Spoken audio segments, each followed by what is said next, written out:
Hello दोस्तों, कैसे हो आप लोग। स्वागत करता हूं आप सभी को आपके ही अपने चैनल लर्न विद सुधांशु में। तो फ्रेंड्स, आज का जो टॉपिक है हमारा वो है मैथ स्ट्रॉन्ग कैसे करें। अब बहुत सारे बच्चों को मैथ्स में आता है डिफ़िकल्टी, मैथ्स को सॉल्व नहीं कर पाते हैं। और मैथ्स को सॉल्व क्यों नहीं कर पाते हैं? क्योंकि उनको जब भी क्वेश्चन उठाते हैं तो उनको क्वेश्चन जब सॉल्व नहीं होता तो डिमोटिवेट हो जाते हैं। ठीक है, लेकिन आज मैं बताने वाला हूँ ऐसे कि आप मैथ्स को स्ट्रॉन्ग कैसे कर सकते हैं। पहली चीज़ आपको जो करनी है, आप एक चीज़ आप कभी भी अगर आप ध्यान में अगर नोटिस करेंगे तो आपके जीवन में या आप एक ऐसा सब्जेक्ट होगा जो अच्छा लगता होगा, सबसे अच्छा एक सब्जेक्ट होगा। ठीक है, जैसे यहाँ पे अगर साइंस मैं ले लेता हूँ, ठीक है, एक एसएसटी ले लेता हूँ। अब किसी किसी बच्चों को साइंस अच्छा लगता है तो किसी किसी को एसएसटी, किसी किसी को साइंस अच्छा लगता है तो किसी किसी को एसएसटी, और मुझे मैथ्स अच्छा लगता है।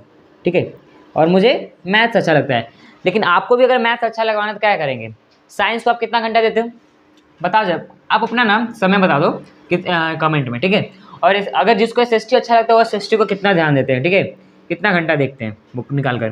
ठीक है, अगर मैं एक ऐसा टाइम लेता हूँ, मतलब जहाँ तक बच्चे 1 घंटा तक देते हैं इस पर। ठीक है, अगर दे या ना दे तभी भी अगर पसंद होगा साइंस तो वो 1 घंटा तो लमसम देता ही है इस पर। 1 घंटा, 1 घंटा तो हमेशा देंगे साइंस के ऊपर जिसको पसंद है। एसएसटी वाले भी सेम करेंगे। और मैथ्स को क्या करते हैं, नहीं देते हैं टाइम। ठीक है, मैथ्स को टाइम नहीं देते हैं। अब ऐसा क्यों? पहली बात तो आपको अगर क्वेश्चन सॉल्व करने में प्रॉब्लम आ रही है ना, तो उससे क्या करो, उससे पहले मैं बताता हूँ आपको। मैथ्स के लिए आपको मैथ्स में अगर अच्छा मार्क्स लाना है ना, आपको 1 घंटा 2 घंटा डेली लेके बैठने की ज़रूरत ही नहीं है। आप अगर डेली 10 मिनट या 30 मिनट लेकर बैठ गए ना मैथ्स को, तो आप इतने में ही कितना 95 प्लस मार्क्स स्कोर कर सकते हैं। क्योंकि 2 क्वेश्चन करने में आपको ज़्यादा समय नहीं लगने वाला है। 2 क्वेश्चन करने में कितना लगेगा आपको? 2 क्वेश्चन में करने में अगर हम आई थिंक सो 20 मिनट्स अगर स्टार्ट कर रहे हैं अभी तो, ठीक है, 10 मिनट आपका बच जाएगा वहाँ पे। और मेरे हिसाब से अगर जितने भी अभी बच्चे हैं उनका एग्ज़ाम कब चालू होने वाला है? अभी जनवरी में होगा। ठीक है, जैन में एग्ज़ाम चालू हो जाएगा। अब जैन में एग्ज़ाम कब चालू होगा? सेकेंड वीक से, किसी किसी का सेकेंड वीक से या फर्स्ट वीक से एग्ज़ाम स्टार्ट हो जाता है। यानी अगर हम देखे जाएँ तो अगर सेकेंड यूनिट में देखा जाए तो कम से कम तो 2 या 3 लेसन आएंगे। किसी किसी स्कूल में 2 आते हैं, किसी किसी में 3 आते हैं। लेकिन अगर जिसके स्कूल में 3 आ रहे हैं, जिसके स्कूल में 2 आ रहे हैं, उन सभी क्वेश्चंस को अगर हम प्लस करें तो ज़्यादा से ज़्यादा हम देखें तो 30 क्वेश्चन होंगे। ठीक है, 30 क्वेश्चन होते हैं। पूरा जितना भी आपके बुक में क्वेश्चन है 30 क्वेश्चन होंगे ना, तो अगर 3 लेसन हो या 30 होंगे या 30 से ज़्यादा हो सकते हैं। ठीक है, या 30 से कम हो सकते हैं। मैं एक लेके चल रहा हूँ, 30 क्वेश्चन होंगे आपके पास। अभी से अगर टाइम देखा जाए तो अभी कितना तारीख है आज आई थिंक सो 6 तारीख है। ठीक है, आज 6 तारीख है।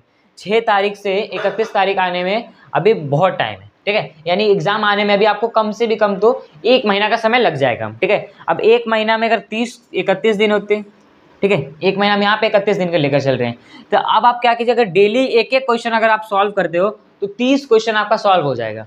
ठीक है, अब पहली बात तो सर सॉल्व करने में ही तो डर लगता है, अब क्या करें? तो आइए हम आपको बता देते हैं पहले क्या करना है। सॉल्व करने से पहले क्या करिए, वन शॉट लेक्चर देखिए। यूट्यूब पे बहुत वन शॉट लेक्चर है। ठीक है, वन शॉट में होता क्या है कि पूरा चैप्टर आपको एक वीडियो में पढ़ाया जाता है, और उस वीडियो को देखने के बाद अब देखिए यूट्यूब पे बहुत सारे ऐसे टीचर हैं जो आपको वन शॉट लेक्चर प्रोवाइड करते हैं। 1 घंटे का होता है, 2 घंटे का होता है। और मैं जहाँ तक आपको बोलूँ, एक दिन में एक लेक्चर बस देख लो, एक दिन में एक लेक्चर। बोले सर आप तो 30 मिनट बोले थे। अरे भाई, मोबाइल ही देख रहे हो ना, मोबाइल ये कुछ अगर हंसी मजाक कर देख रहे हो या कॉमेडी वीडियो देख रहे हो, गेमिंग वीडियो देख रहे हो, उस समय क्या करो, 1 घंटा बस मैथ्स का वीडियो वन शॉट वीडियो देख लो। उसके बाद अगर समझ में आ जाए, अगर मैथ्स वन शॉट समझ में आ गया वो चैप्टर, ठीक है, उसके बाद क्या करो, उसके बाद आप चले जाओ, जो भी वो नोट्स दिए हैं उस नोट्स को पढ़ो अभी एक बार जरूर पढ़ लेना उस नोट्स को। फिर उसके बाद आ जाओ क्वेश्चन के ऊपर। ठीक है, क्वेश्चन के ऊपर। अब यहाँ पे बहुत बच्चों का है कि सर मेरे घर पे क्या है ना कि 1 घंटा तो मम्मी मोबाइल नहीं दे सकती हमें, मतलब मैं जहाँ तक ले सकूँ तो 30 मिनट तक मिनिमम जब भी मोबाइल में 30-30 मिनट करके देख सकता हूँ। तो आपके ऊपर है, आप या तो देखिए, एक तो होता है वन शॉट वीडियो, एक होता है छोटे छोटे मतलब एक टॉपिक समझाया, उसके ऊपर क्वेश्चन सॉल्व कराया, उसके बाद नेक्स्ट वीडियो में नेक्स्ट टॉपिक, ठीक है। जैसे मैं करता हूँ, पिछले वीडियो मैंने प्रॉपर्टीज ऑफ कॉन्ग्रुएंट कॉर्ड पढ़ाया था, उसके पिछले में मैंने प्रॉपर्टीज ऑफ कॉर्ड पढ़ाया था, लेकिन दोनों अलग अलग टॉपिक हैं। तो मैंने क्या किया, एक वीडियो में एक टॉपिक, दूसरे वीडियो में दूसरा टॉपिक, ठीक है। तो आप वैसे भी देख के अपना कवर कर सकते हो। उसके बाद आपको क्या करना है, डायरेक्ट क्वेश्चन पे नहीं जाना है। डायरेक्ट क्वेश्चन पे मैं नहीं बोलूंगा जाओ कि भाई डायरेक्ट चले जाओ क्वेश्चन के ऊपर, ठीक है, नहीं नहीं नहीं, ये मेरा रोल नहीं है। आप अगर पढ़े हैं ना, मोबाइल से तो पढ़ लिए अब आप क्या करिए, उसका इंट्रोडक्शन पढ़िए। बुक में इंट्रोडक्शन होता है और उसमें का एक टॉपिक जरूर पढ़िएगा। अब जैसे मैं सर्कल के बारे में बात करूं तो हमारे सर्कल में 3 टॉपिक थे, अभी 2 टॉपिक और मैंने वीडियो बना दिया है, ठीक है। एक टॉपिक और है जिसमें कंस्ट्रक्शन पार्ट है, ठीक है। तो मैंने जो 2 टॉपिक पढ़ाया था, पहला टॉपिक था उसमें प्रॉपर्टीज ऑफ कॉर्ड,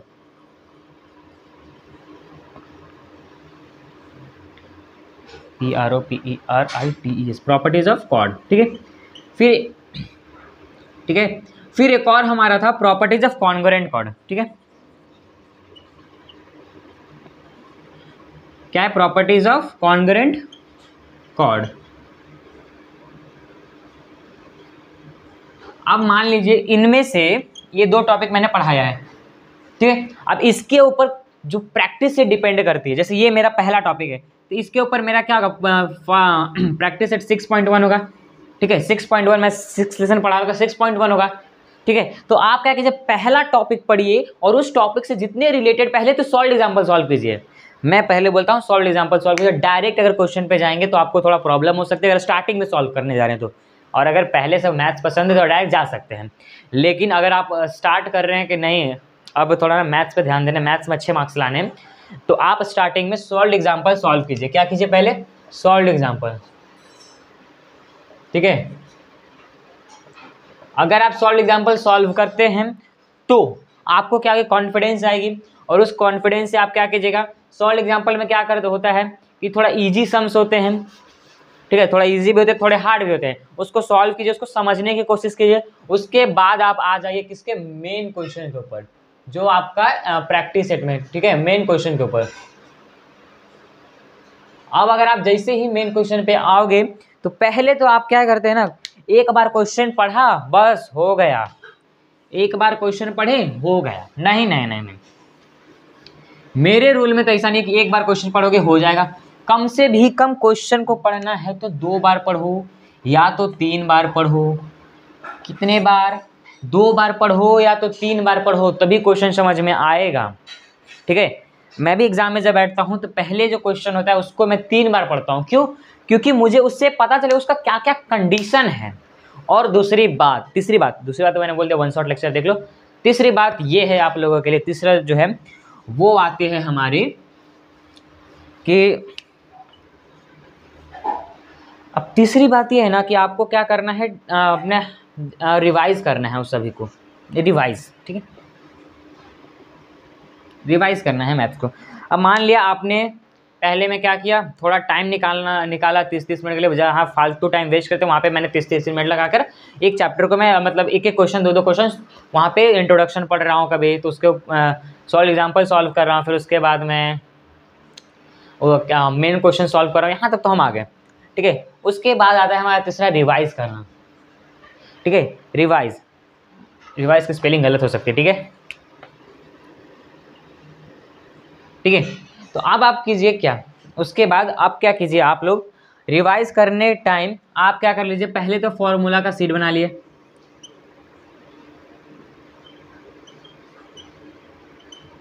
ठीक है, फॉर्मूला का शीट बना लीजिए, ठीक है। फॉर्मूला शीट, इसमें पहली जो चीज़ है वो आपके लिए वो है फॉर्मूला शीट।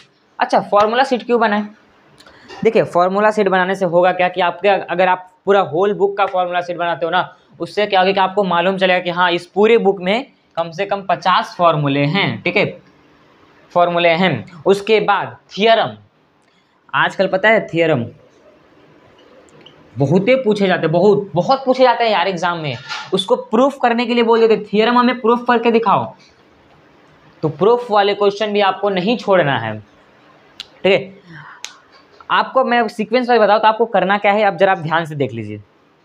यहाँ तक समझ गए ना कि रिवाइज भी हमें कर लेना है। रिवाइज कैसे करेंगे भाई, फॉर्मूला शीट बना लो, फिर उसके बाद क्या करो, बुक के देखिए रिवाइज करते समय ना एक सबसे बड़ी गलती मैं बता रहा हूँ, ये सबके साथ होता है, सबके साथ होता है, ठीक है। जैसे मान लीजिए एक प्रैक्टिस सेट में कितने क्वेश्चन है, क्वेश्चन नंबर 1 है, क्वेश्चन नंबर 2 है, क्वेश्चन नंबर 3 है, क्वेश्चन नंबर 4 है, क्वेश्चन नंबर 5 है, 5 क्वेश्चन है और मुझे पता है कि मेरे को आता है, तो इसमें से कुछ कुछ जो रहेंगे ना बोलेंगे कि हाँ क्वेश्चन नंबर 1 आता है, क्वेश्चन नंबर 2 आता है, क्वेश्चन नंबर 3 थोड़ा डिफिकल्ट सॉल्व करेंगे, क्वेश्चन नंबर 4 आता है, क्वेश्चन नंबर 5 आता है। यानी उनका दिमाग बोल रहा है कि हाँ तुझे ये आता है ना, तूने उसी दिन तो किया था, तूने उसी दिन तो किया था। लेकिन लेकिन लेकिन ऐसा नहीं करना आपको ऐसा बिल्कुल नहीं करना है। अगर ऐसा करोगे ना तो आप भी उन्हीं के जहाँ पे वो अभी हैं वो इधर ही जाओगे, ठीक है। आपको एक एक क्वेश्चन को, 1 क्वेश्चन को जो है ना, देखिए बुरा मत मानना, एक क्वेश्चन को आपने 2 टाइम्स करना और डेली करना है। एक ही क्वेश्चन को 2 टाइम्स करो। जैसे अगर आज मैं उठाया हूँ, जैसे आज का जो मेरा टॉपिक आज जो मैं पढ़ाने वाला हूँ वो है मेरा देखने सर्कल है। एक प्रैक्टिस सेट लेके बैठा हूँ 6.1। अब उसमें क्या करूँगा, उसमें मेरे पास हैं 4 क्वेश्चन।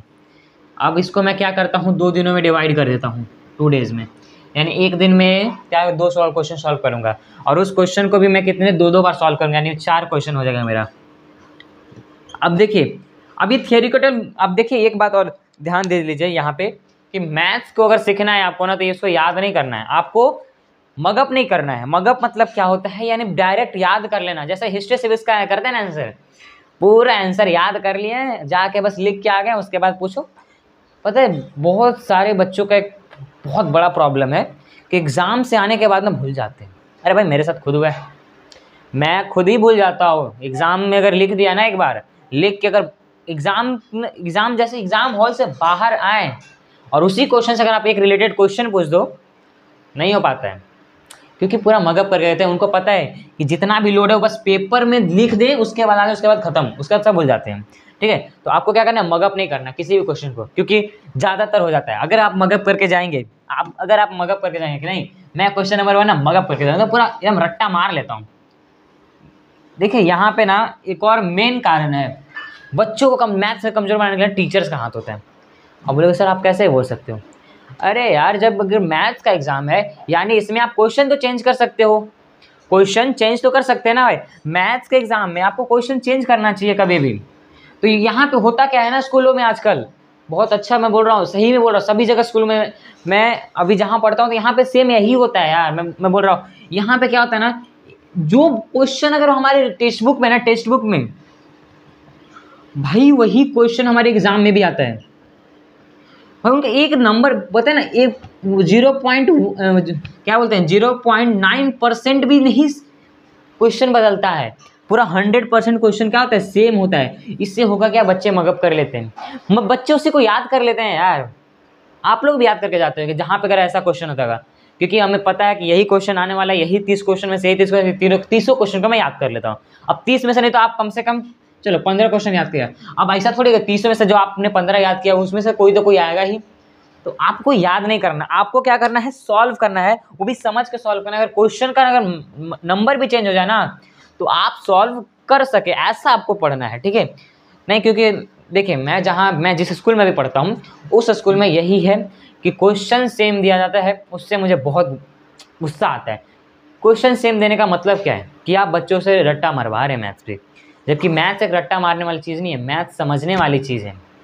हाँ मान लिया हिस्ट्री के एक टाइम पे हिस्ट्री रटने वाली चीज़ हो सकती है, क्योंकि उसके जो आंसर हैं, उसके जो आंसर कितने बड़े बड़े रहते हैं, उसको हम याद करके नहीं लिख सकते हैं। याद मतलब बिना याद के तो लिख नहीं सकते, पढ़ लेंगे फिर भी हम भूल जाएंगे। लेकिन मैथ्स एक ऐसा चीज़ है ना, उसको आप समझ लोगे ना तो आप पूरा उस होल चैप्टर, जैसे अगर मैं मान लो कि अभी मैं सर्कल वैसे सर्कल का ले रहा हूँ, सर्कल का मैंने कॉन्सेप्ट बस समझा, क्या समझा, कॉन्सेप्ट, ठीक है। अब कॉन्सेप्ट मैंने समझ लिया कि प्रैक्टिस सेट 6.1 में हाँ ये कॉन्सेप्ट अप्लाई होने वाला है। अगर उसी टाइप का क्वेश्चन मुझे अगर अलग से भी आ गया ना, अलग से भी, तो मैं उस क्वेश्चन को क्या कर लूँगा, सॉल्व कर दूंगा। कि मैंने क्या किया है, मैंने उसको पकड़ा है जो मुझे आगे क्वेश्चन चेंज होने के बाद ही मुझे सफलता दिला सकता है, ठीक है। तो पहले मैं गाँव में रहता था, एक कहानी सुनाता हूँ आपको।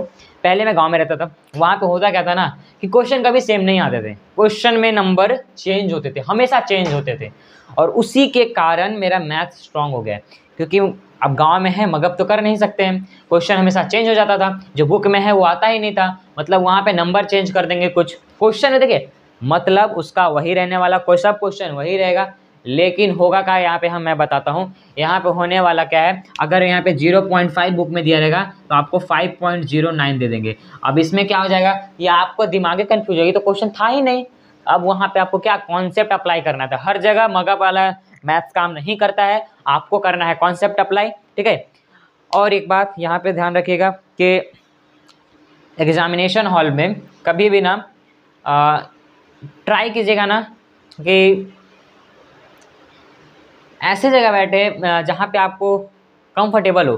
जैसे क्या होता है ना, कभी कभी एग्जामिनेशन में होता है कि बेंच अनकंफर्टेबल होता है जहाँ पे बैठते हैं, उसके वजह से आपका दिमाग काम करना बंद कर देता है, ठीक है। तो ऐसी जगह बैठिए जहाँ पे आपको कंफर्टेबल फील हो, ठीक है। तो आज मैं बता रहा हूँ, मैं बता दिया क्या क्या करना है। अब चलिए एक बार मैं शॉर्ट रिवीजन आपको करवा देता हूँ कि हमने क्या क्या बोला हूँ आप लोगों को। पहली बात यह है कि आपको मैं चलिए रिवीजन बोल देता हूँ। देखिए पहले आपको क्या करना है, वन शॉट लेक्चर देखना है। अभी अगर आप जाओ वन शॉट लेक्चर सर्च करो, जो भी चैप्टर का चाहिए वन शॉट लेक्चर सर्च करो, उसके नोट्स बनाओ। नोट्स बनाने के बाद अब इंट्रोडक्शन मत पढ़ो, नोट्स बना लिए हो ना तो इंट्रोडक्शन मत पढ़ो, क्योंकि नोट्स बनाने के बाद आपको इंट्रोडक्शन पढ़ने की जरूरत नहीं रहेगी।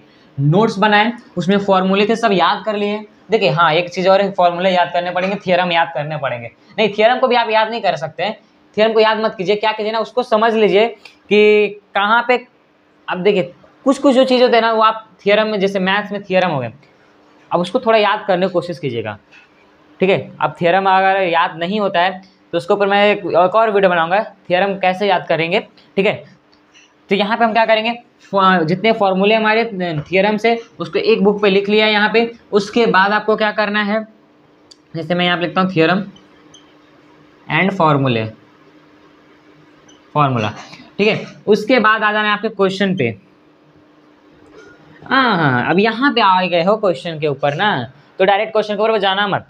मैं बोल रहा हूँ आप फिर से बोलोगे यार सर आप बोले थे क्वेश्चन के ऊपर जाओ, फिर बोल रहे क्वेश्चन पे मत जाओ।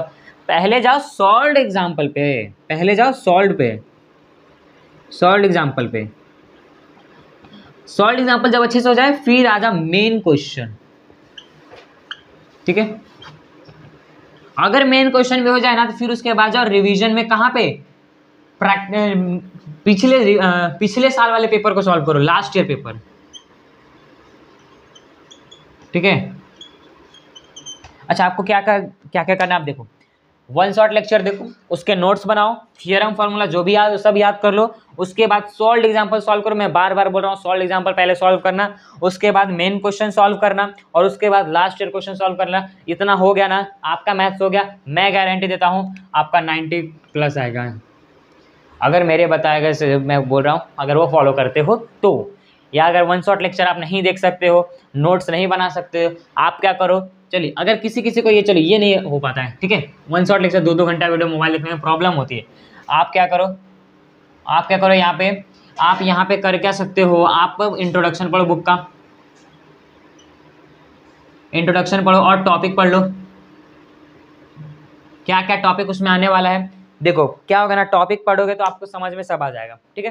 तो जिसको वन शॉट में मिलता है खुद से वन शॉट देखो, उसके बाद नोट्स बनाओ, उसके बाद फिर उसके सब याद कर लो फॉर्मूला थियरम, उसके बाद फिर आप सॉल्व एग्जाम्पल पे चले जाओ, फिर मेन क्वेश्चन पे चले जाओ, ठीक है। अगर आप वन शॉट लेक्चर नहीं देख सकते हो तो आप इंट्रोडक्शन टॉपिक पढ़ो, फिर थियरम फॉर्मूला उसको याद कर लो, फिर से सॉल्व एग्जाम्पल पे जाओ, फिर मेन क्वेश्चन, फिर लास्ट ईयर पेपर, ठीक है। यहाँ तक समझ में आ गया ना। तो अगर ऐसा फॉलो कर रहे हो तो आपको 90+ मार्क्स मिलने वाले हैं, ठीक है। तो यहाँ पे हमारा ये आज का वीडियो एंड होता है, क्योंकि मैंने आप सभी को बता दिया क्या क्या करना चाहिए आपको, क्या नहीं करना चाहिए। और मैथ्स को टाइम जरूर दीजिएगा, 30 मिनट दीजिए, 10 मिनट दीजिए, लेकिन दीजिए, रोज़ दीजिए, ठीक है, तभी आपका मैथ्स स्ट्रांग होगा। और यहाँ तक आ गए हैं तो हमारे वीडियो को लाइक कर दीजिए अगर समझ में आया तो। अगर नहीं समझ में आया है, कहाँ नहीं समझ में आया, कमेंट में जरूर बताइएगा। अगर नहीं समझ में आया तो फिर से मैं एक और इसी टॉपिक और वीडियो बनाऊंगा, जिसमें मैं और सोचूंगा और डिटेल में आपको बना दूँ, कहाँ पे समझ में नहीं आ रही, कौन सा टॉपिक समझ में नहीं आया वो भी मुझे बता दीजिएगा, ठीक है। तो आप यहाँ तक बने रहने के लिए बहुत बहुत धन्यवाद, थैंक यू।